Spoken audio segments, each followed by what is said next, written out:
안녕하세요 여러분, 성균관 유생 라떼입니다. 오늘은 제가 가지고 있는 반다지를 한번 보여드릴까 하는데요. 이 반다지의 이름은 박천 숭숭이 반다지입니다. 평안도 박천 지방에서 쓰이던 그런 반다지인데요. 여기를 보면 장석 부분에 이렇게 구멍이 숭숭 나 있어요. 그래서 숭숭이 그렇게 말하는데, 이거는 쇠를 일일이 쪼아서 따낸 그런 투각기법으로 만든 거고요. 그 옆에는 또 상감기법으로 조각이 들어가 있어요. 그래서 제가 맡겨 쓰는 물건인데, 과연 이 안에는 뭐가 들어 있을까요? 이거 제가 염색한 원단들인데요. 제가 북촌에 계신 유명한 선생님한테 천연 염색을 배웠어요. 이건 직접 천연 염료로 염색을 해서 풀을 먹여서 다려서 보관했던 그런 것들입니다. 색깔이 전부 다 다른데, 이 손염색은 할 때마다 염료의 양이나 매염제나 물의 양이나 그런 거에 따라서 전부 다 색이 다르게 나오고요. 그게 또 천연 염색을 하는 매력이기도 하고 맛이기도 합니다. 이 파란색은 그 쪽풀로 염색한 그런 염색인데요. 이거는 제가 모시에다가 직접 한 8번, 9번 정도 염색한 건데, 이거보다 더 진하게 하려면 여러 번 하면 이런 색이 나오고요. 우리가 흔히 말하는 옥색이라는 거는 이런 정도 혹은 이런 정도의 색인데, 물의 양을 많이 하거나 하면 이런 옥색을 얻을 수가 있고요. 그 다음에 연두색, 그리고 빨간색인데, 빨간색 같은 경우에는 소목을 가지고 염색하면 빨간색이 되고요. 점차로 흐리게 하려면 이와 같은 색을 얻을 수가 있는데, 아주 짙은 빨간색, 색이 너무 잘 나왔다, 그럴 때는 대홍색, 그렇게 말합니다. 그리고 노란색인데, 양파 껍질 같은 거로 하면 노란색 나올 수도 있고요. 그 다음에 봄에 개나리 줄기를 가지고 하면 또 노란색을 얻을 수가 있고, 또 치자, 그리고 가을에 메리골드라고 그 길거리에 화단에 조성되어 있는 노란 꽃 있거든요. 그거를 시들시들하게 말려가지고 염색을 하면 짙은 노란색을 얻을 수가 있습니다. 여러분, 오방색이라고 많이 들어보셨을 텐데, 5가지 방위를 나타내는 색인데요. 청황, 적백, 흑입니다. 지금 흑색은 없는데요. 빨간색하고 노란색을 섞으면 무슨 색이 나올까요? 주황색이 나오겠죠. 주황. 이런 주황색을 얻을 수가 있고요. 그 다음에 파랑색하고 노란색을 섞으면 무슨 색을 얻을 수 있을까요? 연두색을 얻을 수가 있겠죠. 그리고 예를 들어서 빨강이랑 파랑을 섞으면 보라색을 얻을 수가 있겠죠. 이렇게 해서 혼합해서 색을 얻기도 하는데, 우리 동양에서는 그 청황, 적백흑, 이 5가지를 오방색이라고 하고, 그것을 바른 색이다 해서 정색이라고 합니다. 바를 정자 정색 쓰고요. 그럼 그 사이사이에서 나오는 색깔 있잖아요. 예를 들어서 주황이라든지 연두라든지 보라라든지 이런 색들은 사이에서 나왔다 해서 간색이라고 합니다. 사이간자 간색인데, 그러면 동양에서는 정색을 더 인정을 했겠죠. 그래서 이런 구절이 있잖아요. 자주색을 미워하는 것은 붉은색을 어지럽히기 때문이다. 그래서 어떤 정통성, 그런 개념에서 정색을 더 우위에 두었고요. 근데 이제 실제로 우리가 색을 해보면 이 중간색들에서 굉장히 간색 중에 아주 오묘하게 예쁜 색들이 많아서, 사실은 그런 재미로 그 한복 같은 거 배색할 때라든지 그럴 때 이런 간색이 너무 예뻐서 이제 그 재미로 염색하기도 합니다. 이 원단은 누비인데요. 누비는 겉감과 안감을 같이 한 번에 이렇게 박은 그런 건데요. 이게 그 유명한 충무누비입니다. 충무누비는 기계누비죠. 기계누비인데 이게 같은 충무누비라고 해도 이게 그 사람들마다 솜씨가 달라서 다 같은 충무누비가 아니에요.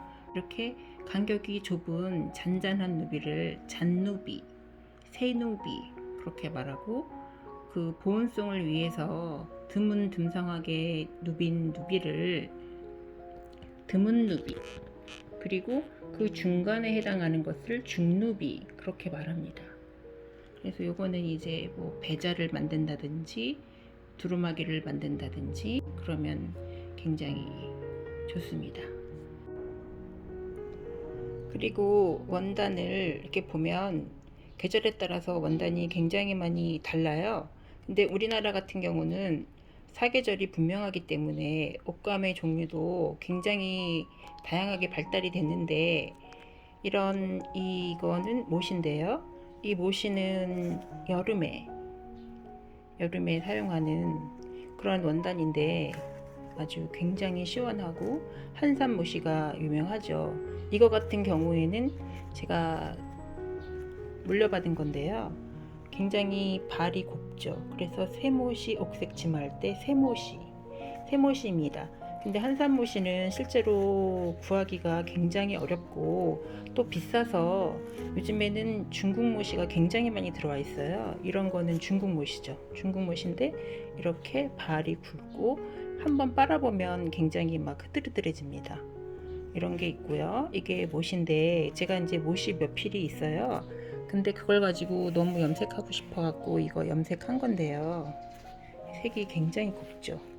이게 그 유명한 홍화염인데, 홍화씨 한때 굉장히 그 몸에 좋다고 많이 먹었잖아요. 그 꽃이에요. 그 꽃으로 하면 처음엔 주황색이 나오다가 주황물을 다 빼버리면 꽃분홍색이 나오는데, 이거는 좀 염색이 약간 덜 된 거예요. 약간 날라갔기도 했고, 그래서 이게 새모시, 한산모시에다 홍화염 한 건데요. 이 색깔이 굉장히 또 만들기도 힘들고 꽃을 구하기가 어려워서 이 홍화 염색을 하기 위해서 옛날 부인네들이 아주 이게 꽃이 비싸기 때문에 가산을 탕진했다 막 그런 기록이 있을 정도로 홍화색을 아주 최고로 칩니다. 여름용 원단이었고요. 그 다음에 이제 이거는 이렇게 보시면 이게 조금 살짝 성글어요. 이거는 옥사라고 하는데, 옥사 제일 한복에 많이 쓰이는 원단인데요. 그렇게 비싸지도 않고 춘추용으로 많이 썼던 그런 원단입니다. 제가 옛날에 만들었던 러너예요. 러너, 옥사로 만든 러너인데 여기 보시면은 이렇게 무늬가 있잖아요. 이거는 정말 너무 쉬운 꼬집기 기법으로 이렇게 잡아가지고 홈질을 하면은 이런 형태가 나와요. 꼬집기 기법으로 만든 옥사 러너입니다. 그리고 이거는 명주입니다. 명주는 추동용 그런 원단인데, 이게 지금 풀을 좀 약간 빳빳하게 들어가서 그런데 이게 굉장히 따뜻하고 가볍습니다. 그리고 너무 고와서 머릿결이나 피부나 그런 것이 곱다고 말할 때 명주고름 같다 그런 표현을 쓰거든요. 겨울 원단으로는 이런 두꺼운 원단이 있어요. 이거는 이제 단이라고 합니다. 단인데 두꺼워서 이제 겨울용 그리고 뭐 두루마기 이런 거에 많이 씁니다. 제가 이제 이거를 염색을 하다 보면 한 필씩 하면은 굉장히 힘들거든요. 한 필은 40자인데 40자면 여자 기준으로 치마 하나, 저고리 2개가 나옵니다. 그럼 너무 힘들기 때문에 저는 이제 이렇게 짧게 이렇게 끊었는데요. 이 분량은 2마 반입니다. 2마 반에서 3마면 여자 저고리를 하나 만들 수가 있어요. 그래서 이렇게 조금씩 제가 실험하느라고 염색을 했던 것들인데, 실제로 보면 또 이렇게 들어놓고 보니까 굉장히 많네요. 그래갖고 제가 한때 이거를 가지고 저희 어머니 조각보 이불도 해드렸고요. 엄마들 집에 놀러 왔을 때 조각보 발 작은 거 그런 거 같이 만들고 그러면서 놀았었습니다. 우리가 이렇게 보면 바탕이 있고 무늬가 있습니다. 바탕에 해당하는 한자는 바탕질자를 쓰고 무늬에 해당되는 한자는 구럴 문자인데 그 무늬 문자랑 통용해서 썼어요. 그러면 어떤 사람은 굉장히 바탕이 훌륭하고 순박하고 다 좋은데 겉으로 봤을 때 행동거지나 옷차림 같은 걸 보면 굉장히 촌스러운 사람이 있을 수 있잖아요. 그럴 때는 촌스럽다에 해당하는 말은 옛날에 들 야자를 써서 야하다. 그 말은 원래 거기에서 나왔거든요.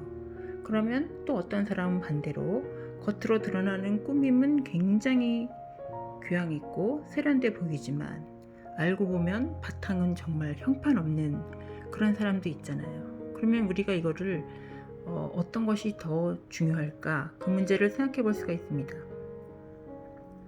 바탕이 중요한가? 무늬가 중요한가? 본이 중요한가? 말이 중요한가? 아니면 내용이 중요한가? 형식이 중요한가? 그런 문제를 한번 생각해 볼 수가 있습니다. 그래서 우리 고전에서는 뭐라고 말을 하느냐면 문질 빈빈 연후의 군자 이런 표현이 있습니다. 바탕과 무늬가 서로 잘 어우러져야 그래야 군자라고 말할 수 있다. 이 빈자는 빛나다, 성대하다, 겸비하다 이런 의미를 가지고 있거든요. 그러면 우리 유학에서 말하는 바람직한 인간형은 겉모습도 세련되고 훌륭하고 그러면서도 내면도 바탕도 훌륭한 그런 이상적인 인간형을 추구했다고 볼 수 있습니다. 그러면 우리가 오늘 원단에 대해서 제가 보여드렸기는 한데 그렇다면 우리는 어떠한 삶의 자세로 살 것인지 그리고 우리의 부족한 면은 어느 면인지 그렇다면 우리는 어디에 더 노력해야 할지 그러한 문제들을 한번 생각해 볼 수가 있겠습니다. 오늘은 여기까지입니다. 감사합니다.